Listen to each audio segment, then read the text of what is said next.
একদম পুৰা সোমাই গ'ল ন কাৰ ঘৰত হেৰি আছিলে দাদাক উঠাই দিয়ক আপুনি মানুহ কি হৈছে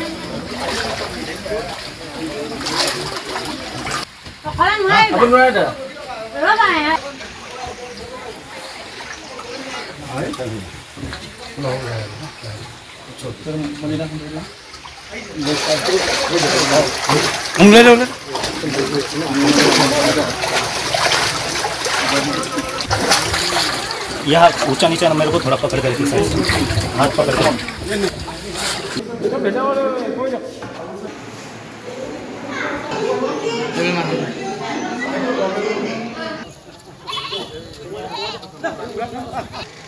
राखी दिले ना ये हेलमेट नहीं नहीं हम यहाँ से वीडियो আমাৰ দিচাংমুখ পঞ্চায়তটো ব্ৰহ্মপুত্ৰৰ বানে পাইছে আমাৰ এইটো ভাটি বনগাঁও যিখন ভাটি বনগাঁওখনক আমাৰ দিখুৰ বানে পাইছে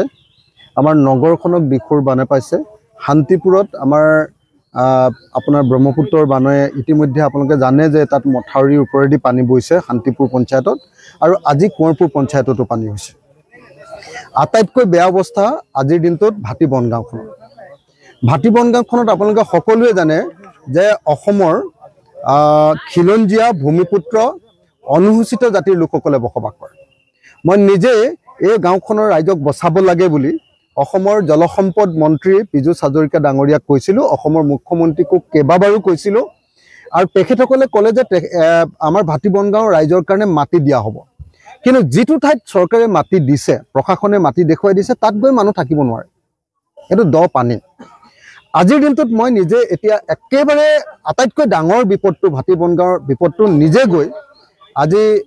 লাইফ বোট লৈ গৈ নিজে গৈ চাই লৈ দেখিছোঁ যে প্ৰত্যেক গাঁৱৰ প্ৰত্যেক ঘৰ মানুহ ভাটি বনগাঁৱৰ আজিৰ দিনটোত পুৰা পানীৰ তলত আছে আমি যদি ভাটি বনগাঁৱৰ যিটো ৰাস্তা সেই ৰাস্তাটোকে যদি ওখ কৰি মথাউৰি বনাই দিওঁ আৰু সেইটোৰ ওপৰত যদি ব্লাক টপিং কৰি দিওঁ আৰু দৰকাৰ হলে দিখৌ যিবিলাকত খহনীয়া হৈছে সেই খহনীয়া প্ৰতিৰোধৰ ব্যৱস্থা কৰি দিওঁ তেতিয়াহ'লে আমি ভাটি বনগাঁওখনক বচাই দিব পাৰোঁ চৰকাৰে এই কাৰণে ভাটি বনগাঁৱৰ কাৰণে বিশেষ ধৰণৰ কাৰ্যসূচী এবাৰ ল'ব লাগিব মই অসমৰ মুখ্যমন্ত্ৰীক ইয়াৰ পৰা ওলাই গৈ আৰু অসমৰ ৱাটাৰ ৰিচোৰ্চ মিনিষ্টাৰক ইয়াৰ পৰা ওলাই গৈ ভাটি বনগাঁওক বচাবৰ কাৰণে ল'বলগীয়া ব্যৱস্থা সম্পৰ্কে এতিয়া স্পষ্টকৈ জনাম দ্বিতীয় কথাটো হ'ল দিচাংমুখখন আপোনালোকে সকলোৱে জানে যে মিচিং বসতি প্ৰধান অঞ্চল দিচাংমুখ সেই অঞ্চলটো সাংঘাতিক পৰিমাণে এবাৰ বানপানী হৈছে মই অলপ পিছতে তালৈ গৈ আছোঁ শান্তিপুৰ অঞ্চলটো আপোনালোকে জানে যে একেবাৰে অসমৰ খিলঞ্জীয়া মানুহবিলাকৰ বসবাস কৰা থলী তাতো বানপানী হৈছে কোঁৱৰপুৰ পঞ্চায়তত আপোনালোকে জানে যে তাতো সাংঘাতিক ধৰণে বানপানী হৈছে অসমৰ খিলঞ্জীয়া মানুহৰ বসবাসৰ ঠাইত আপোনালোকে এইবাৰ নিশ্চয় জানে যে দিখৌ নদীৰ পৰা আমাৰ গোটেই নগৰখনৰ 9 নম্বৰ আৰু 10 নম্বৰ ৱাৰ্ডটো এই মুহূৰ্তত ডুবিছে কিন্তু গোটেই নগৰখনতে পানী উঠে গতিকে ইয়াৰ পৰা বচাবৰ কাৰণে ব্যৱস্থা ল'ব লাগিব সেইকাৰণে আজিৰ দিনটোত মই চৰকাৰক একো সমালোচনা কৰিব নোখোজো কিন্তু চৰকাৰে বানমুক্ত অসমৰ কথা কৈ আজি অলপ বৰষুণ হ'লেই অলপ পানী আহিলেই যি ধৰণে মানুহৰ দুৰ্যোগ আহিব ধৰিছে এটোৰ পৰা যদি এই মিনিমাম কামখিনিৰ পৰা মানুহক যদি বচাব নোৱাৰে তেতিয়াহ'লে বানমুক্ত অসমৰ কথা কৈ কিন্তু লাভ মই আজি সমালোচনা নকৰোঁ একো মানুহ বিপদত আছে আৰু চৰকাৰেও নিজৰ কামত লাগি আছে প্ৰশাসনৰ মানুহবিলাকেও নিজৰ কামত লাগি আছে গতিকে এই মুহূৰ্তত মই খালি এটাই কথা কওঁ যে বানমুক্ত অসম গঠন কৰিবৰ কাৰণে যিখিনি প্ৰিলিমিনাৰী কাম কৰিব লাগে এই কামখিনি কৰাৰ ক্ষেত্ৰতো কিন্তু আমি বিফল হৈছোঁ আমি শিৱসাগৰ সমষ্টিৰ যিসকল মানুহ বানপানী পৰিছে কালি মই ভাটি বনগাঁওকে ধৰি মানুহবিলাকক ৰাতি 1টা বজালৈকে উদ্ধাৰ কৰিবৰ কাৰণে NDRF আৰু SDRFৰ ব্যৱস্থা গ্ৰহণ কৰি দিছোঁ ইয়াত মই নিজে SDCক আহি ইয়াত থাকিবলৈ দিছোঁ SDRF কি কয় আমাৰ ডিজাষ্টাৰ মেনেজমেণ্টৰ অফিচাৰসকল ইয়াতে আহি কালি আছে ৰাতি 1টা বজালৈকে আছে ইয়াতে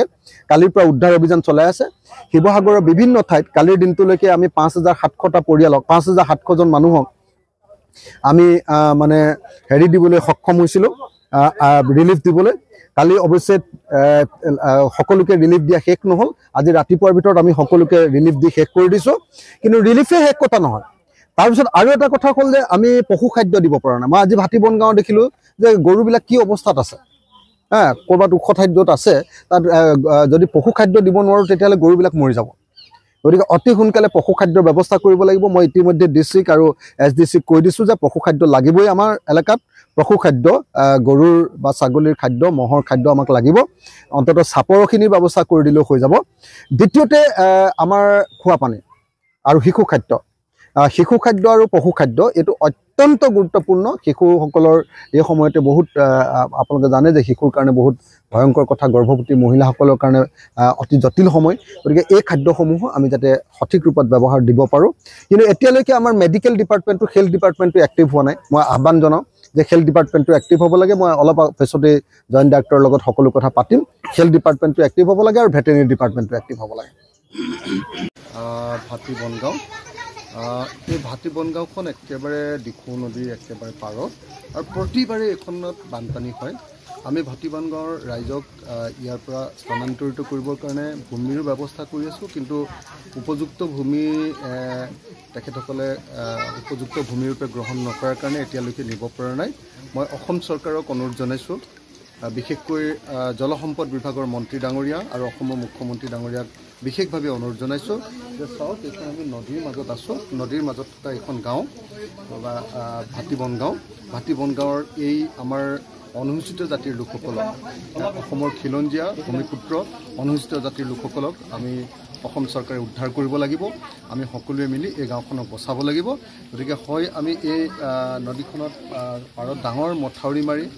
বোল্ডাৰ্ছ পাৰ দিয়াৰ ব্যৱস্থা কৰিব লাগিব নহ'লে ৰাইজক ইয়াৰ পৰা স্থানান্তৰিত কৰাৰ ব্যৱস্থা কৰিব লাগিব এইটো চৰকাৰে চিৰিয়াছলি গোটেই বিষয়টো ভাবিলেহে কিবা এটা সমস্যাৰ সমাধান হোৱাটো সম্ভৱ নহ'লে সৰু সুৰা ঘটনাৰে এই কামটো কৰাটো সম্ভৱ নহয়